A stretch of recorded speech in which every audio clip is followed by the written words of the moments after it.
सभी फ्रेंड्स को मेरा प्यार भरा नमस्कार। जैसे कि आप जानते हैं, अहोई अष्टमी कार्तिक मास के कृष्ण पक्ष की अष्टमी को मनाया जाता है।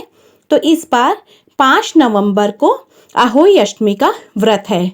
अब हम जानेंगे अहोई अष्टमी व्रत की कथा। बोलो होई माता की जय, बोलो गणेश जी, शिव जी, पार्वती माता की जय। प्राचीन काल में एक साहूकार था जिसके 7 बेटे और 7 बहुएं थीं। इस साहूकार की एक बेटी भी थी जो दीपावली के अवसर पर ससुराल से मायके आई थी। दीपावली पर घर को लीपने के लिए 7 बहुएं मिट्टी लाने जंगल में गईं। तो नंद भी उनके साथ जंगल की ओर चल पड़ी। साहूकार की बेटी जहां से मिट्टी ले रही थी, उसी स्थान पर स्याहू अपने 7 बेटों के साथ रहती थी। खोदते हुए गलती से साहूकार की बेटी ने खुरपी से स्याहू का एक बच्चा मार दिया। स्याहू इस पर क्रोधित होकर बोली, मैं तेरी कोख लूंगी। स्याहू की यह बात सुनकर साहूकार की बेटी अपनी 7 भाभियों से एक एक करके विनती करती कि वह उसके बदले अपनी कोख बंधवा ले।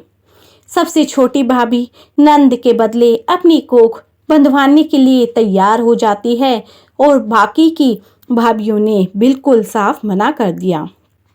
इसके बाद छोटी भाभी के जो भी बच्चे होते वह सभी 7 दिन में ही मर जाते। 7 पुत्रों की इस प्रकार मृत्यु होने के बाद उसने पंडित को बुलवाकर इसका कारण पूछा। पंडित ने सुरही गाय की सेवा करने की सलाह दी। सुरही सेवा से प्रसन्न हो जाती है और उसे स्याहू के पास ले जाती है। वह सुरही की सेवा बड़े ही मन भाव से करती है। जब सुरही उसे स्याहू के पास लेकर जा रही होती है तो रास्ते में दोनों थक जाते हैं और आराम करने लगते हैं। अचानक साहूकार की छोटी बहू की नजर एक ओर जाती है। वह देखती है कि एक सांप गरुड़ पंखनी के बच्चे को डसने जा रहा है। वह अपनी सूझबूझ के साथ उसे मार देती है। इतने में गरुड़ पंखनी भी वहीं आ जाती है और खून बिखरा हुआ देखकर उसे लगता है कि छोटी बहू ने उसके बच्चे को मार दिया। इस पर वह छोटी बहू को चोंच मारना शुरू कर देती है।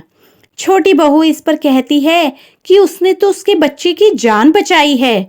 गरुड़ पंखनी इस पर खुश हो जाती है और सुरही सहित उन्हें स्याहू के साथ अपने पंखों पर बिठाकर पहुंचा देती है। अब सुरही गाय छोटी बहू को कहती है, मेरा काम यहीं तक था कि मैं तुझे स्याहू के पास पहुंचाऊं। अब आगे का काम तेरा, तू प्रसन्न कर अब इसे, तभी ये तुझे आशीर्वाद देगी। अब वह चुपचाप दिन रात उसकी सेवा करती। इससे स्याहू प्रसन्न हो गई। एक बार चुपके से उसने देखा कि कौन मेरी इतनी सेवा कर रहा है। तब उसे जब पता चला कि यह तो साहूकार की ही छोटी बहू है तो एक बार तो उसे उस पर बहुत क्रोध आया। परंतु साहूकार की छोटी बहू ने उससे बहुत क्षमा याचना की। इतनी क्षमा याचना से उसका स्याहू माता का दिल पिघल गया और उन्होंने उसको आशीर्वाद दिया कि तेरे घर में 7 पुत्र होंगे, 7 बहुएं होंगी और तेरा घर खूब खुशियों से भर जाएगा, हरा भरा हो जाएगा। अब जब अहोई माता का व्रत आया तो छोटी बहू ने अपने घर में अहोई माता की चित्र लगाए, व्रत रखा और घर में खूब पकवान बनाए, कढ़ाई चढ़ाई और होई माता की कृपा से उसके भी पुत्र हुए और घर में खूब खुशियां आ गई। तो हे होई माता, जैसे आपने उसका घर खूब खुशियों से भर दिया, ऐसे सबके घरों को खुशियों से भरिए, सबकी संतान बनी रहे, सबके घर में खूब खुशियां आए। बोलो होई माता की जय। हम सुनेंगे विनायक जी की कथा। यह कथा भी इस दिन अवश्य सुननी होती है। तो बोलो विनायक जी की जय, गणेश जी भगवान की जय। एक बार गणेश जी छोटे बालक के रूप में अपनी चुटकी में चावल और चमचे में दूध लेकर निकले। वो हर किसी से कह रहे थे कि कोई मेरी खीर बना दो, कोई मेरी खीर बना दो। वहां पर एक बुढ़िया माई बैठी थी। उसने कहा, ला मैं बना देती हूँ। वह छोटा सा बर्तन चढ़ाने लगी तो गणेश जी ने कहा कि बुढ़िया माए, छोटी सी भगोनी मत चढ़ाओ, तुम्हारे घर में जो सबसे बड़ा बर्तन हो वो चढ़ा दो। बुढ़िया माई ने गणेश जी का मन रखने के लिए बड़ा बर्तन चढ़ा दिया। वह देखती रह गई कि वह जो थोड़ी सी चावल उस बड़े बर्तन में डाले थे वह तो पूरा भर गया। गणेश जी ने कहा, दादी माँ, मैं नहा धो के आता हूँ, जब खीर तैयार हो जाए तो मैं आ जाऊंगा। अब जब खीर तैयार हो गई तो गणेश जी तो नहीं आए, तो बुढ़िया माई के पोता पोती खीर खाने के लिए रोने लगे। बुढ़िया ने कहा, गणेश जी महाराज, तेरे भोग लगना कहकर चूल्हे में थोड़ी सी खीर डाल दिया और कटोरी भर भर अब उन्होंने बच्चों को दे दी।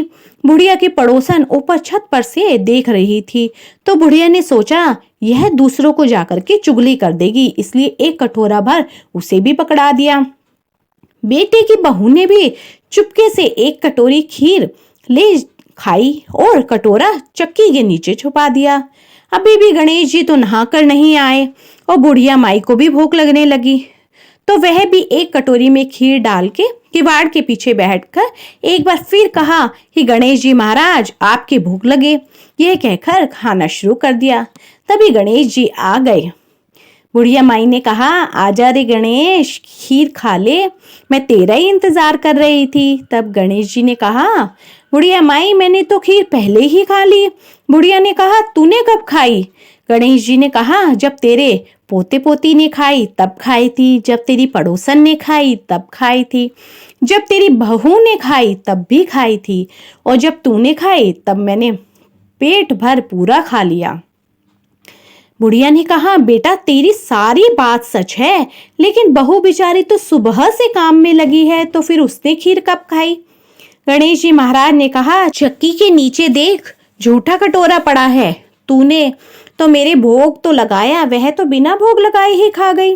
बुढ़िया ने कहा, बेटा घर की बात है, घर में ही रहने दो, अब बताओ बची हुई खीर का क्या करूं? गणेश जी ने कहा, नगरी को जिमा दो। बुढ़िया माई ने पूरी नगरी जिमा दी, फिर भी बर्तन खाली न हुआ।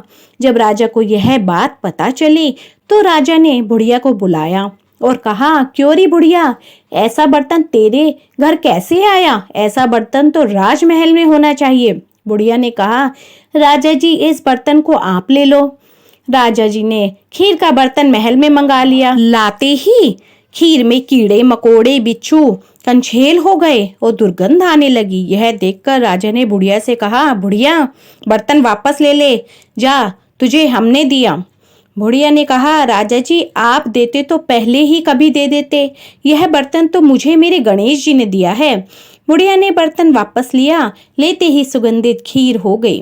घर आकर बुढ़िया ने गणेश जी से कहा, बची हुई खीर का क्या करें? गणेश जी ने कहा, बची हुई खीर को झोपड़ी के कोने में खड्डा खोद कर गाड़ दे, उसी जगह सुबह उठकर वापस खोदोगी तो धन के 2 चरे मिलेंगे। ऐसा कहकर गणेश जी अंतर्ध्यान हो गए। जाते समय झोपड़ी के लात मारते हुए गए तो झोपड़ी की जगह महल हो गया। सुबह बहू ने फावड़ा लेकर पूरे घर को खोद दिया तो कुछ भी नहीं मिला। बहू ने कहा, सासू जी, थारो गणेश जी तो झूठो हैं। सास ने कहा, बहू, मारो गणेश जी झूठो तो नहीं है, ला मैं देखूं। वह सुई लेकर खोजने लगी तो टन टन करते 2 धन के घड़े निकल आए। बहू ने कहा, सासू जी, गणेश जी तो साचो ही हैं। सास ने कहा, गणेश जी तो भावनाओं का भूखा है। हे गजानन गणेश जी महाराज, जैसे आपने बुढ़िया को दिया वैसा सबको देना। विनायक जी की कहानी कहने वाले, हुंकारे भरने वाले और आसपास के सभी लोगों के ऊपर गणेश जी भगवान अपनी कृपा करे और ऐसे ही अंधन के भंडारे भरे। तो बोलो गणपति भगवान की जय, अहोई माता की जय। तो फ्रेंड्स, आपको मेरी ये वीडियो पसंद आई हो तो मेरी वीडियो को ज़्यादा से ज़्यादा लाइक, शेयर और सब्सक्राइब कीजिए और कमेंट में जय गणेश जी भगवान और जय अहोई माता अवश्य लिखें।